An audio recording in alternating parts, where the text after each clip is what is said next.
Well, good evening. I would start off and say, how many of you know Jodee? Raise your hand, but don't do that because that'll be most of the room here. Um, it is truly my pleasure to be here tonight. And I am honored because I get to introduce a friend, Jodee Kozlak, our board chair for C.H. Robinson. You know, Jodee's leadership and vision have been pivotal in steering our company through the dynamic landscape of global logistics. Since joining C.H. Robinson in June of 23, so just about 15 months ago, I've had the privilege of witnessing her profound impact firsthand as we worked often together. As a mentor and friend, Jodee has been a constant source of wisdom and guidance. And on a personal note, you know, thinking back, my wife Dawn and I had just moved from the state of Washington in working for Amazon and relocated to Michigan. And it's working for Ford Motor Company. And it was less than a year, and Jodee came calling to try to convince me and Dawn to go to C.H. Robinson. And she knows this, but we really started off because I think I'm a nice person, and she comes across really, really nice. I said, we can have a conversation, but it's a really low chance that we're gonna leave Michigan and leave Ford and come to Robinson. But I went home after I talked to her, and I told Dawn, I said, boy, this person really comes across authentic and trustworthy, and I trust her. And as a personal side thing, Jodee knew the importance of family. It was tough. Not only was she trying to convince us to come to Minnesota, but we were in the middle of celebrating our 30th wedding anniversary and a number of other things. So it was just stacked against her. But somehow, very calm, I call her the velvet glove, she knew the importance of family. And she knew the importance that while I was being recruited to be CEO of Robinson, that Dawn was CEO of our household. And she treated that with respect in pulling us both along. Ultimately, was successful in convincing us to come to Robinson, and I'm glad you did. So thank you, Jodee, for that.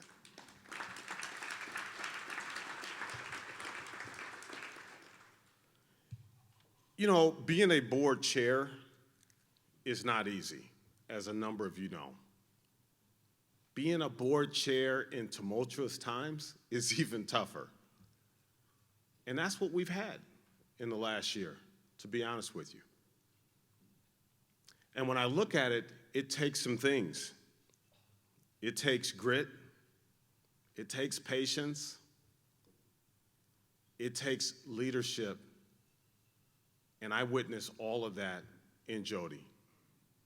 Starting where we started and where we are today, she commands the board with respect while also being a counselor for Robinson and driving us where we are. Robinson is here today. A lot of our leaders are here, and they came out to celebrate with Jodee. We can't tell you how much gratitude we have for what she does for us every day, to the point where we don't separate it as board.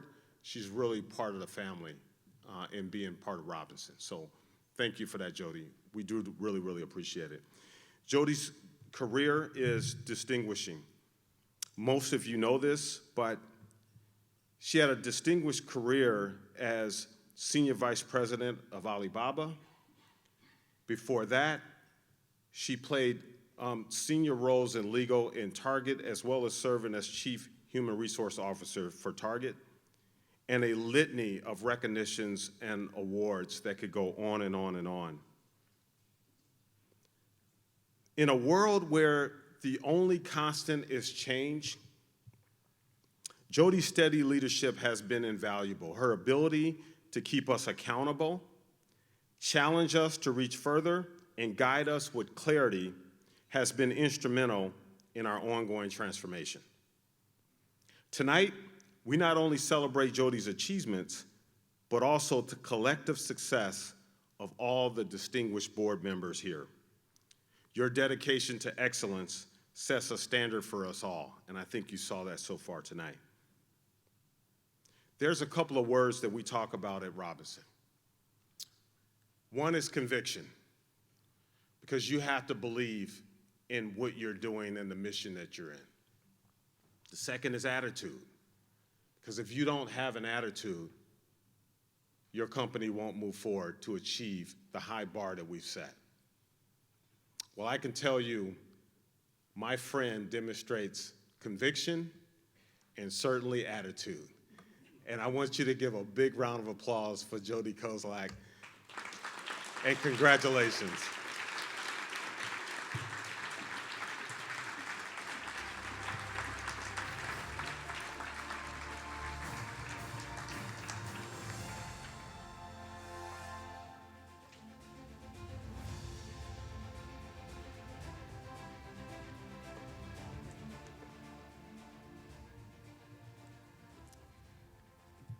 Well, it really is wonderful to be in this room with so many people that I've known for a very long time, and those that I don't know, I look forward to meeting you and getting to know you better. Dave, thank you.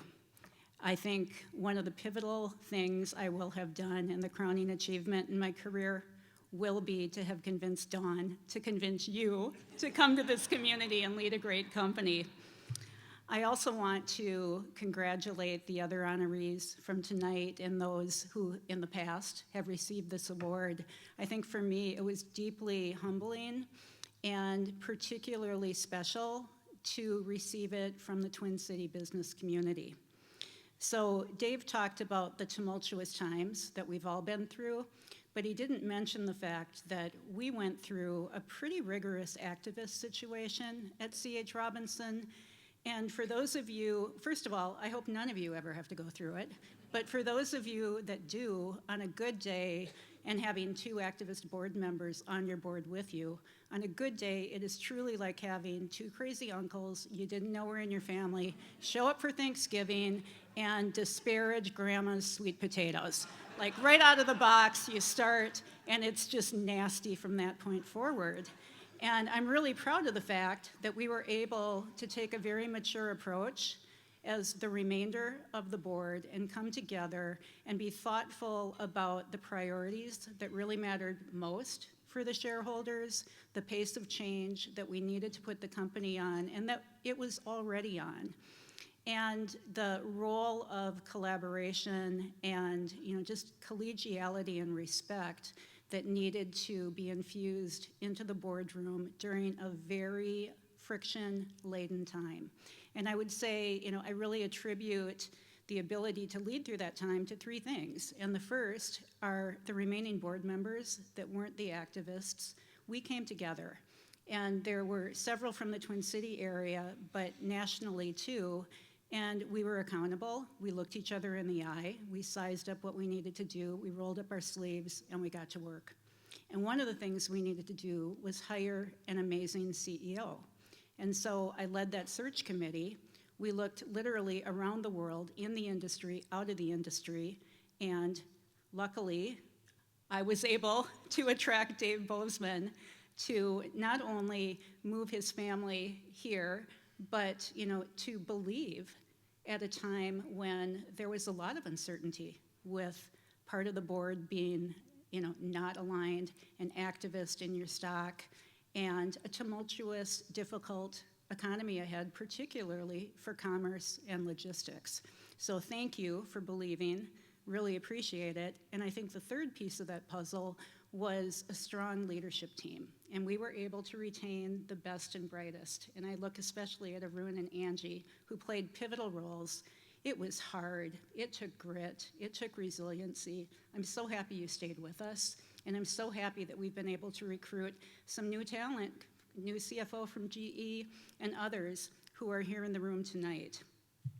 So, like many, many others in the room here, I have had a broad career. I graduated from St. Thomas almost 40 years ago, accounting, political science, lawyer in private practice, international general counsel for Target, CHRO at Target, Alibaba, other boards, all of that.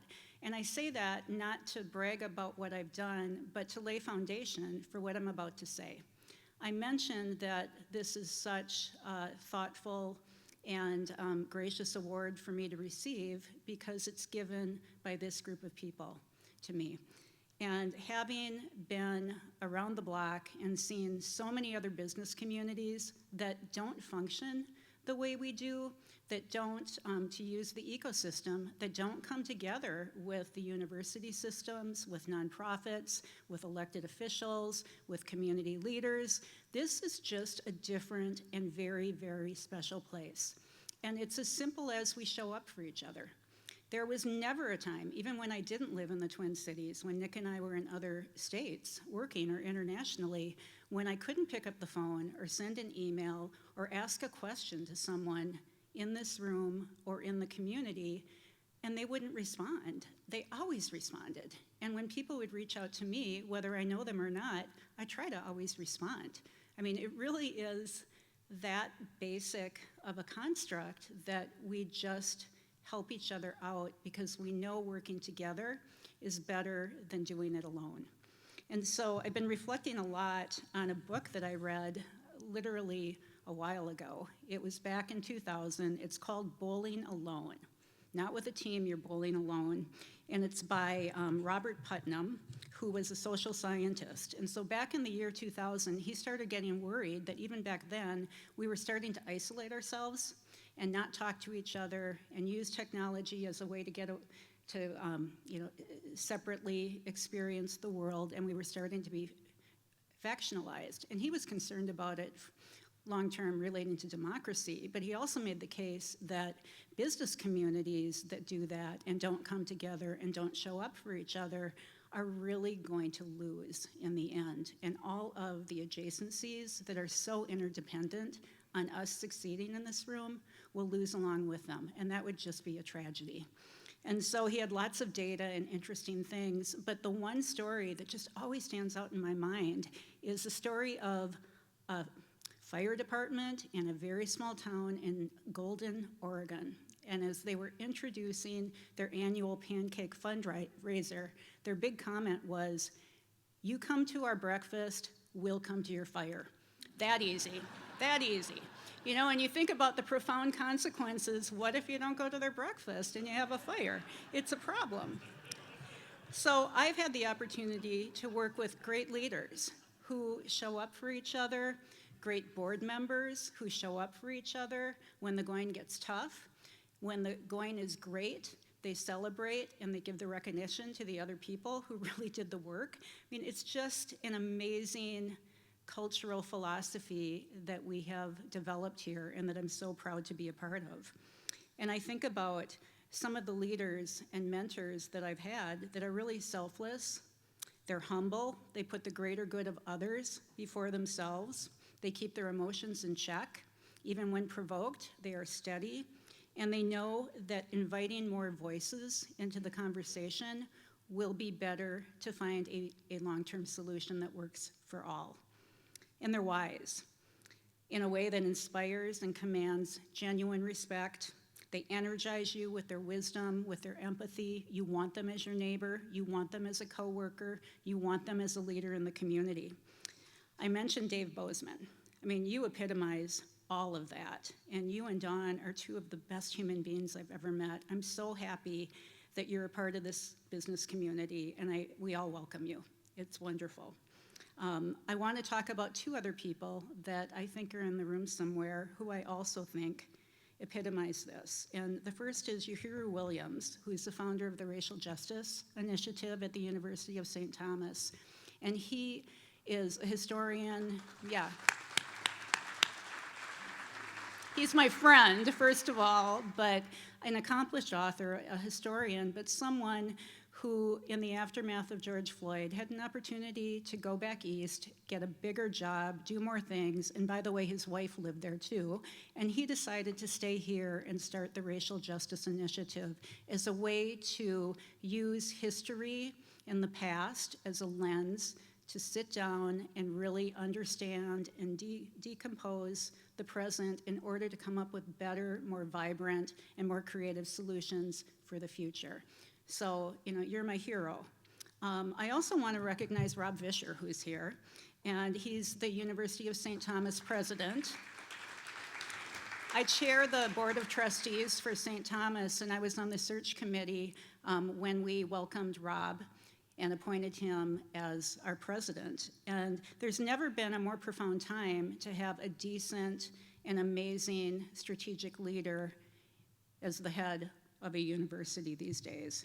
And Rob not only fosters excellent partnerships with the business community, I know a number of you know him, and if you don't, you're gonna be invited to breakfast that Jim Kohler, Phil Soren, and I will be having for you to meet him. But most importantly, I think he steps back and thinks a lot about a culture of encounter, where you have to be able, in the formative stages of an academic career, learn how to talk and be curious and understand other points of view. You don't have to agree with them, but we need a new way forward, and I really respect the approach that he brings to that. Finally, as with Ruth, I really have to recognize my husband, Nick. We've been together 40 years. It's a long time, and hopefully 40 more. And my daughter, Nicole, who's 29 and third year of law school, is here. Our son, who's 32, not here. But again, it takes a village to do anything. And in our village, we get along really well with each other. We support each other. You've been a great fan. And I really appreciate all of you being here tonight. Thank you.